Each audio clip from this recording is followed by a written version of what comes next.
All right, what's going on today, YouTube? Welcome back to your favorite cyclist YouTube channel. This week, we're back working on the BMX bike, and today we're working on the stopping portion of it. But before we get into today's video, if you're new to my channel, make sure you head down below, hit that subscribe button for me. If you already are subscribed, make sure you hit that bell icon right next to that. That way you get notified every time I upload. That way you don't miss any of this awesome cycling content on this channel. So, if you look behind me here, obviously the BMX bike looks a little bit different than you guys last saw it. We got some brand new tires on here from Kenda. We got the 360 Pros on here.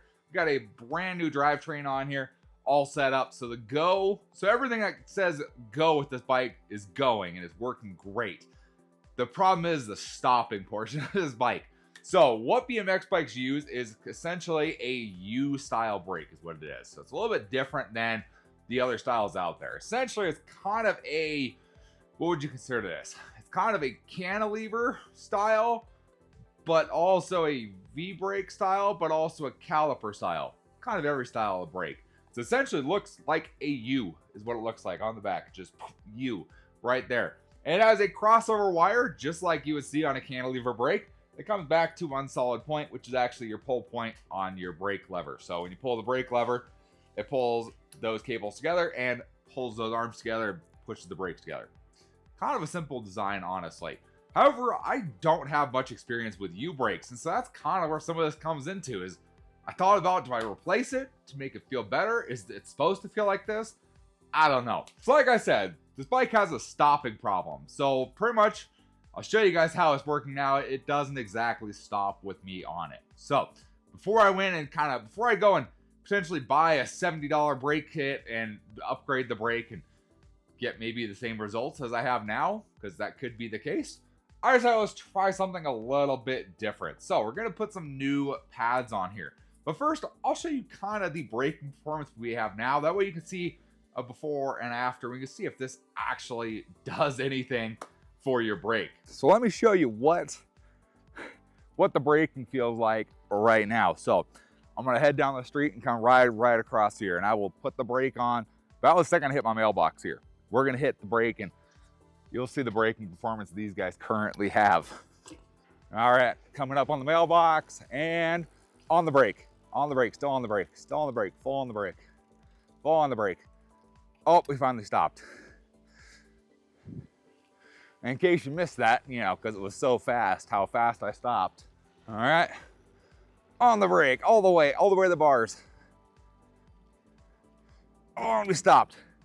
So, I mean, as you guys can see, the brakes are mediocre at best. They don't exactly stop. I mean, if I'm not on the bike and hit the brake, it'll lock up. If I'm on the bike, it's not gonna happen. So, let's go show you guys what we're gonna be swapping these pads out to. So, with that poor braking performance, you know, obviously it's not confidence inspiring at all. You can't stop. And that kind of makes things tricky. Like I said, it goes really well. You just can't stop at the same time. So I went online, like I always do. You got to use Google here. And being kind of an unfamiliar with BMX stuff, I went online and honestly searched for what the best BMX pads are. Because I wanted something that would have kind of a similar feel like your disc brakes. Honestly, that's kind of what I'm used to is disc brakes. And so I wanted something that had a really good stopping power that would make a difference and to work for someone who's a little bigger like me that wants that extra control. And what company pops up? Good old guys at Koolstop. Now, if you've never heard of Koolstop before, Koolstop, they make all sorts of different pads for all sorts of different conditions. And that's kind of the big deal with them is they make different pad compounds that work for different conditions around, whether it's wet, dry, you want immediate stopping power, whatever that may be. They used to be, I feel like they used to be far more popular when there was all rim brakes because people could pick and choose what rim brake compound they wanted for their brakes. That's when I used them the most, and I've used them in the past on rim brake bikes like the Trek 3700. Used them before and stuff works really well. So the ones that kept popping up for me are the Koolstop Flatland instant locking clear compound, and I like the instant locking part.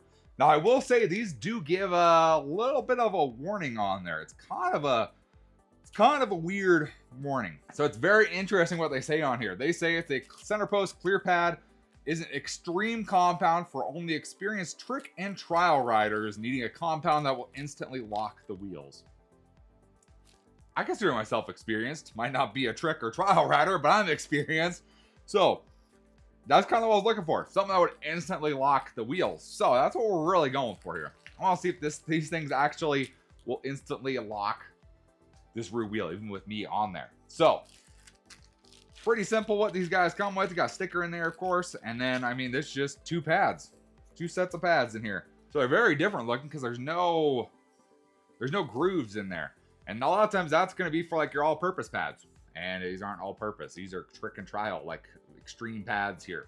So very different. They don't have those grooves in them like a lot of pads will. Actually, I'm pretty sure those ones do. We'll take a look when they come off. But everything else on here looks normal pad. I mean, normal spacers up here, normal shaft.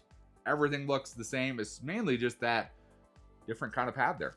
Really curious about this. So moving up there, let's pull these old pads off. We'll take a look at those, compare them, see how bad those pads actually are. What's going on with those pads? Again, this bike was used, so I have no idea what those pads have been through. I'm assuming they're the original pads.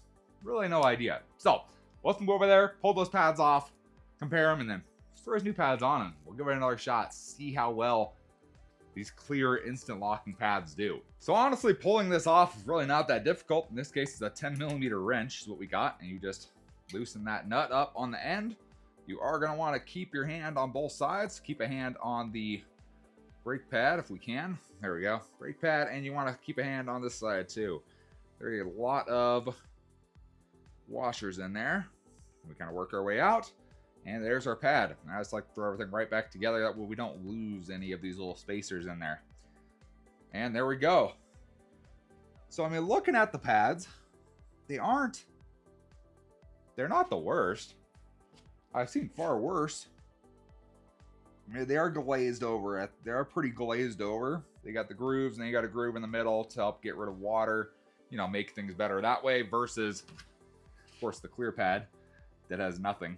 So yeah, so there's our old ones. Just gotta chuck those off to the side.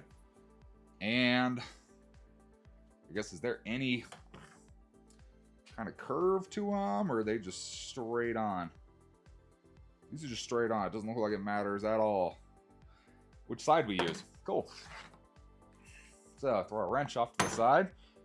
So with our new ones, so you have, of course, the little guy on the end, and then you have a bunch of kind of spacers in there. So the spacers are all rounded. So what that allows it to do is kind of twist a little bit and get different angles is what you want. So you want to keep those in the order they're in. So essentially you got small washer on the top, then you got open cup, circle, circle, open cup, and then a washer. Pretty simple. And you have both a thin and a thick. You can move those around based on your needs on your bike, and that'll help push the pad in or out. We're gonna leave it how it is and see how this looks out, see how it works out for us. So what we're gonna do is split those right in the middle, so right between the kind of the circle washers there, and then we're gonna go ahead and feed this guy right in. Feed our washers back on. There we go. And then put our nut on here. Okay, and what we're gonna do is we're gonna go ahead and pull our brake lever. Get that guy nice and seated on the rim. Make sure it's not in contact with our tire anywhere. Like that, get some good contact. And then we got our 5mm. And we're just gonna go ahead and tighten that guy up, make sure it doesn't twist. Okay, pretty much just repeat that same process for the other side, and then we'll go out and give them a shot. See how they work. All right, so you can see we've got the clear pads in there. Nice and set. I did have to adjust the cable a little bit. Obviously, those pads are thicker than our old ones here, so I did have to loosen it up a little bit. But no rubs.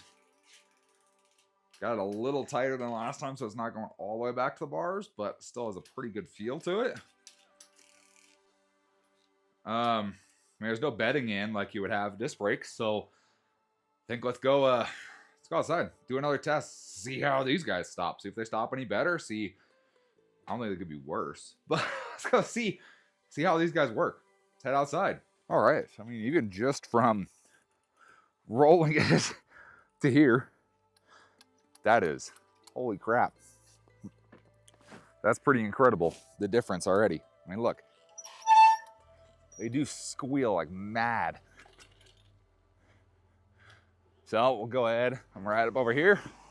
Same deal, mailbox. Oh, that locks up real good. Woo! So as you can see, that's kind of night and day on there. And I was honestly impressed brake pads feel like that. It's been a while since I've had rim brakes and used rim brakes as like a sole braking power.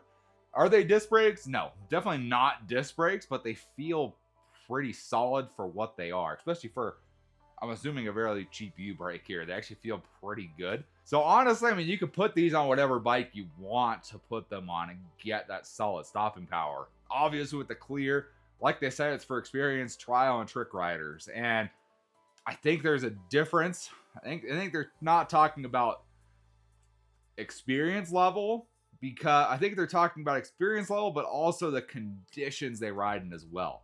Obviously, these clear pads, like we saw, they don't have any grooves or anything for water exiting. So probably not going to do great in like wet weather or kind of less than ideal street bike conditions, I guess you could call it. So, might be okay on, I would probably guess dirt jumps, probably going to be okay. Street riding, park riding, probably going to be okay. If you really take them on some mountain bike trails in mud and water and that kind of stuff, probably going to see some, not great out effects to it. I would say that. I'm also going to assume with the clear compound, it probably wears a little faster. That's my guess with the experience, is that they're going to wear faster. They're expecting you to change your pads more often.